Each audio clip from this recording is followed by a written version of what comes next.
नमस्कार, मी Tanaya. News अनकटच्या prime time मध्ये आपलं स्वागत. सविस्तर वृत्त पाहूच, पण त्याआधी नजर टाकूयात काही महत्त्वाच्या हेडलाईन्सवर.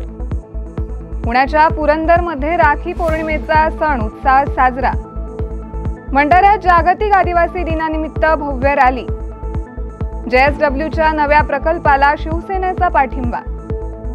आणि यवतमाळमधील पुसद परिसराला अतिमुसळधार पावसाचा फटका. आता पाहूयात बातम्या विस्ताराने. यवतमाळच्या पुसद शहरात आज सकाळी अतिमुसळधार पाऊस पडलाय. तब्बल 2 तास बरसलेल्या पावसानं नदी नाले तुडुंब भरून वाहत असून नाल्यांना पूर आल्यानं वाहतूक विस्कळीत झाली आहे. तसेच शहरातील सखल भागात असणाऱ्या वस्ती भागातील अनेक घरांत पाणी शिरल्यानं गरीब नागरिकांचे हाल झाले. पावसानं जनजीवन विस्कळीत झाल्याचं चित्र दिसून आलंय. रायगडच्या माणगाव मधील वनवासी कल्याण आश्रमशाळेतील वर्गात अडकलेल्या तिबोटी खंड्या नावाच्या पक्षाला वन्यजीव अभ्यासकांनी मुक्त केलंय. किंगफिशर जातीच्या या लहानग्या पक्षाच्या पायाला 3 बोटं असल्यानं त्याला तिबोटी खंड्या असं नाव पडल्याची माहिती वन्यजीव अभ्यासक शांतनू कुवेसकर यांनी विद्यार्थ्यांना दिली आहे. मराठीमध्ये तिबोटी खंड्या म्हणतात. तिबोटी खंड्या का म्हणतात? त्याची बोटं 3 असतात. हे बघ, दिसली का? दिसली? 3 बोट आहेत त्याला. हां, आणि इंग्लिशमध्ये आता त्याचं नवीन नाव आहे ब्लॅक बॅक किंगफिशर. काय? Black back Kingfisher. काळी पाट आहे बघा, पाठीच्या रस्त्याच्या काळ्या. शास्त्रीय नाव 6 इरिथॅका. काय इंग्लिश येतं का? येतं? कोणाला येतं? बरं, ठीक आहे. आता आपल्याला आपण सोडूया. हां, कुठे सोडायचं सांग मला. माहिती आहे कुठे राहतो तो? माहिती आहे का? गोंदियातील कोचेवाहीत धान्य खरेदी घोटाळा झाला असून या प्रकरणी गुन्हा दाखल करण्यात आलाय. कोचेवाहीच्या सेवा सहकारी संस्थेच्या संचालक मंडळानं संगनमत करून 4784 क्विंटल धानाचा गैरव्यवहार करून शासनाची 92,82,356 रुपयांची फसवणूक केल्याचे स्पष्ट झाले. या प्रकरणी जिल्हा पणन अधिकारी विवेक इंगळे यांनी रावणवाडी पोलीस ठाण्यात तक्रार दाखल केली आहे. खरीप हंगाम 21-22 मध्ये विविध कार्यकारी सेवा सहकारी संस्था कोचेवाही या ठिकाणी संबंधित संस्थेचे संचालक मंडळ अध्यक्ष यांनी मार्केटिंग फेडरेशनद्वारे खरेदी करण्यात आलेला जो धान होता त्या धानाची डिलिव्हरी ही या कार्यालयाने दिलेल्या डिओनुसार देण्याभिप्रेत असताना त्यांनी एकूण खरेदीच्या 4,500 क्विंटलची धानाची त्यांनी कमी उचल ई-मेलरला दिल्यामुळे संबंधित तात्कालीन संचालकांमुळे या कार्यालयाकडून जवळजवळ 93 लाख रुपये किमतीचा फसवणूक केल्याप्रकरणी गुन्हा दाखल करण्यात आलेला आहे. आरोपी अटक झाले आहेत का? ती कारवाई पोलीस मार्फत चालू आहे. वैद्यकीय शिक्षण मंत्री हसन मुश्रीफ यांनी कोल्हापूरच्या कागल तालुक्यातील आनूर इथं रक्षाबंधन साजरं केलं. यावेळी 100हून अधिक बहिणींनी हसन मुश्रीफांचं औक्षण करत त्यांना राखी बांधली आहे. लाडक्या बहिणींच्या पाठीशी मी सदैव भाऊ म्हणून खंबीरपणे उभा असल्याचं मुश्रीफांनी म्हटले. शिवाय गेल्या 40 वर्षांच्या सामाजिक आणि राजकीय वाटचालीत माझ्या लाडक्या माता भगिनींचं प्रेम आणि आशीर्वाद नेहमीच माझ्या पाठीशी असल्याची भावना यावेळी त्यांनी व्यक्त केली आहे. या बातमीसह वेळ झाली एका छोट्या विश्रांतीची. लगेचच परत येऊ. पाहत रहा न्यूज अनकट. कलावंत सुरू व्हायच्या आधी इच्छा जरी खूप असली ना तरी कोणी सिरियसलीच नाही घ्यायचं. हा, तुम्ही या कार्यक्रमासाठी या, आपण हात करा, सुपारी करा, नमस्कार म्हणा, 1-2 वेळा ढोल वाजवा आणि जा. थँक्यू. आता तुमची गरज नाही. पण एक माणूस माझ्याकडे अत्यंत असा बघत होता, ऑब्झर्व करत होता की हा तोच आहे. मग त्याला एकदा जेव्हा खात्री पडली की हो हा तोच आहे, तेव्हा तो मला येऊन म्हणाला, तुम्ही सौरभ गोखले का? म्हणलं हो. त्या मराठी बाईंच्या पथकात मी लगेच येऊन सांगितलं होतं आम्हाला अल्टरनेट लोगो करून ठेवूया मराठी बाईंचं पथक.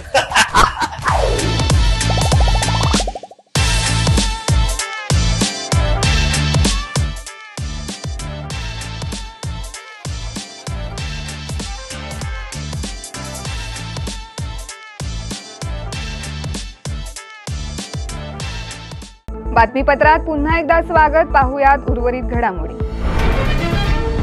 यवतमाळ येथील वसंतराव नाईक शासकीय वैद्यकीय महाविद्यालयात विविध प्रकारच्या सुविधा उपलब्ध असून भविष्यातही इथल्या सुविधांसाठी निधीची कमतरता पडणार नाही असे आश्वासन यवतमाळचे पालकमंत्री संजय राठोड यांनी दिली आहे. महाविद्यालयात कार्यरत डॉक्टरांनी देखील रुग्णांना अधिक चांगली सेवा दिली पाहिजे असे मत मंत्री राठोड यांनी येथील भेटी दरम्यान व्यक्त केले.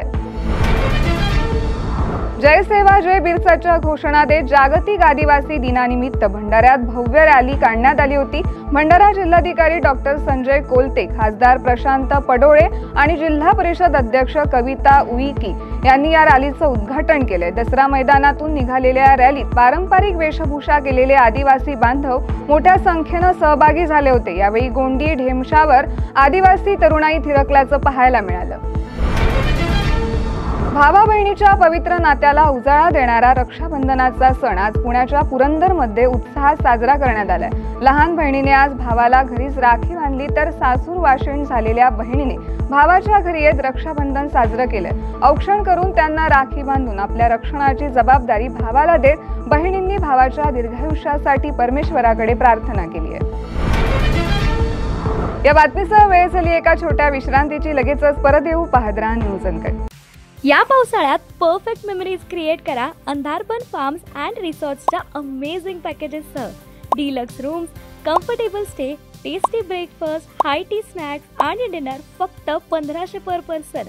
कपल्ससाठी खास deck rooms, perfect nature view सह रिलॅक्स करा फक्त 3300 मध्ये। ॲडव्हेंचर्स प्रेमींसाठी आहे स्टे आणि अंधारबन ट्रेक फक्त 1700 पर पर्सन। अधिक माहितीसाठी आजच संपर्क करा आणि इन्स्टा पेजला फॉलो करा। बातमीपत्रात पुन्हा एकदा स्वागत। पाहूयात उर्वरित घडामोडी। औद्योगिक क्षेत्रात प्रसिद्ध असलेल्या JSW कंपनीच्या रायगड जिल्ह्यातील फेज 3 प्रकल्पाविषयी 22 ऑगस्ट रोजी जनसुनावणी होतीये। या फेज 3 प्रकल्पाला आणि जनसुनावणीला शिवसेना पाठिंबा दर्शवत असल्यानं जिल्हा प्रमुख राजाबाई केणी यांनी जाहीर केलंय। हा प्रकल्प होत असताना तो प्रदूषण विरहित असा असावा, तसेच जिल्ह्यातील स्थानिक भूमिपुत्र यांना पहिले रोजगार मिळाला पाहिजे, नाहीतर पाठिंबा देणारी शिवसेना भूमिपुत्रांसाठी रस्त्यावर उतरेल असा इशारा देखील यावेळी देण्यात आलाय। 22 ऑगस्टला JSWच्या थर्ड प्लॅन साठी प्रदूषण विरहित जनसुनावणी होणार आहे। त्या संदर्भात शिवसेना पक्षाच्या वतीने जनसुनावणीला आणि येणाऱ्या प्रोजेक्टला आमचा पाठिंबा असणार आहे।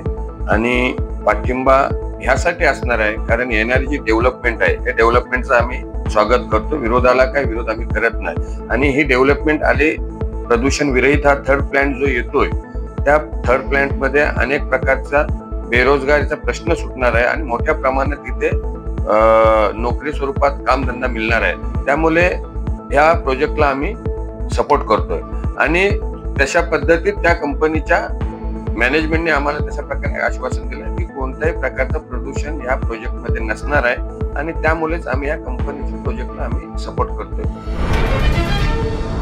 शरद पवार यांनी नागपूरमध्ये पत्रकारांशी संवाद साधला। यावेळी शरद पवार यांनी मोठा गौप्यस्फोट केलाय। विधानसभा निवडणुकीपूर्वी 2 लोकांनी भेट घेतली होती। त्यांनी 160 जागा जिंकवण्याची गॅरंटी दिली होती। निवडणूक आयोगाबाबत शंका नसल्यानं त्याकडे दुर्लक्ष केलं असं शरद पवार म्हणाले। त्या 2 लोकांची भेट राहुल गांधी यांच्या सोबत देखील घालून दिली होती। आम्ही दोघांनी जनतेत जाऊन जो कौल मिळेल तो स्वीकारण्याचं ठरवलं, त्या माणसांकडे दुर्लक्ष करण्याचा निर्णय घेतला असं शरद पवार म्हणाले। भंडाऱ्याच्या लाखनी तालुक्यातील केसलवाडा वाघ येथील सैनिकी विद्यालयातील 16 विद्यार्थ्यांना संसर्गजन्य आजाराची लागण झाली आहे। त्यांच्यावर लाखनी येथील ग्रामीण रुग्णालयात उपचार करण्यात येत असून विद्यालयात पुरवठा होणारं पिण्याचं पाणी आणि तेथील अस्वच्छता यामुळे विद्यार्थ्यांना संसर्गजन्य आजाराची लागण झाल्याचं बोललं जाते। सध्या 14 विद्यार्थ्यांवर उपचार करण्यात येत असून सर्व विद्यार्थ्यांची प्रकृती स्थिर असल्याची माहिती वैद्यकीय अधिकाऱ्यांनी दिली आहे। या बातमीसह वेळ झाली आहे प्राईम टाइम मध्ये इथेच थांबायची। तोपर्यंत पाहत राहा न्यूज अनकट।